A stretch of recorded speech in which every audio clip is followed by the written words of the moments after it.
নমস্কার বন্ধুরা, আজ আমাদের বাড়িতে সকাল সকাল এসে গেছে তিনটি এঁচোড়, যাকে আমরা কাঁঠাল বলি বা অনেকে একে গাছপাঠাও বলে। তো এর তিনটের মধ্যে একটি আমি কেটে নেব আমার রান্নার জন্য। তো দেখে নিন আপনারা কিভাবে আমি এঁচোড়টা কাটি। তো এঁচোড় কাটার জন্য প্রথমে আমি হাতে কিছুটা সর্ষের তেল মেখে নেব এবং এঁচোড়টাকে প্রথমেই আমি ভালো করে জল দিয়ে ধুয়ে নিয়েছি। তা প্রথমে আমি লম্বালম্বি কাটতে চেয়েছিলাম, কিন্তু এটা কাটা যাচ্ছিল না মনে আমি আর এদিকে কেটেছি। এটা কেটে নেওয়ার পরে এটাকে আমি লম্বালম্বি ফালি করে নেব।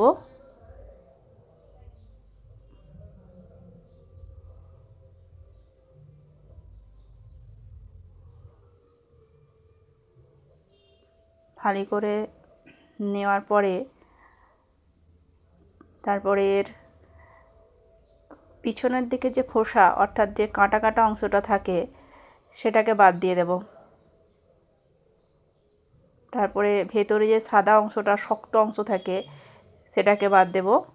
বাদ দেওয়ার পরে যে যেরকম সাইজ করতে চায় সেই অনুসারে সাইজ করে কেটে নেব টুকরো টুকরো করে।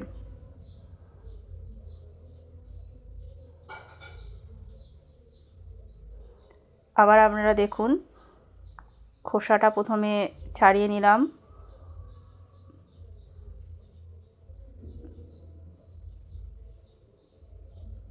তারপরে ভেতরের সাদা শক্ত অংশটা বাদ দিয়ে দিলাম এবং পিস পিস করে কেটে নিলাম।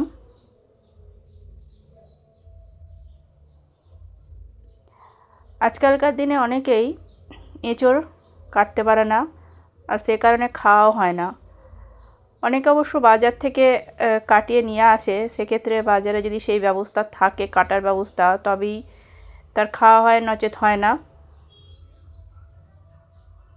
তো আপনারা বাড়িতে কিভাবে এঁচোড় কাটবেন ভিডিওর মাধ্যমে দেখতে পারেন।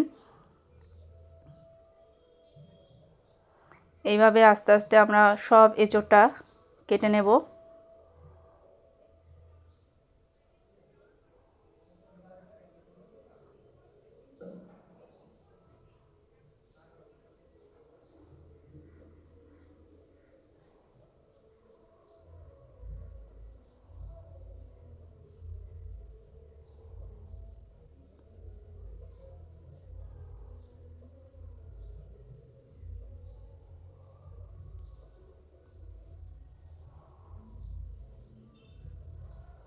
এঁচোড়ের অনেক কিছু রেসিপি হয়, অনেকে চিংড়ি মাছ দিয়ে বানাতে চান,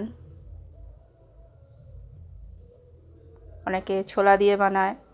দেখো বন্ধুরা, আমার পুরো এঁচোড়টা কাটা হয়ে গেছে। এরপর এঁচোড়টা যাতে তাড়াতাড়ি কালো না হয়ে যায় তার জন্য আমি এর মধ্যে সামান্য হলুদ মিশিয়ে দিলাম এবং আমার এঁচোড় কাটা কমপ্লিট হয়ে গেল। তোমরা এইভাবে বাড়িতে এঁচোড় এলে কেটে ফেলবে এবং রান্না করবে।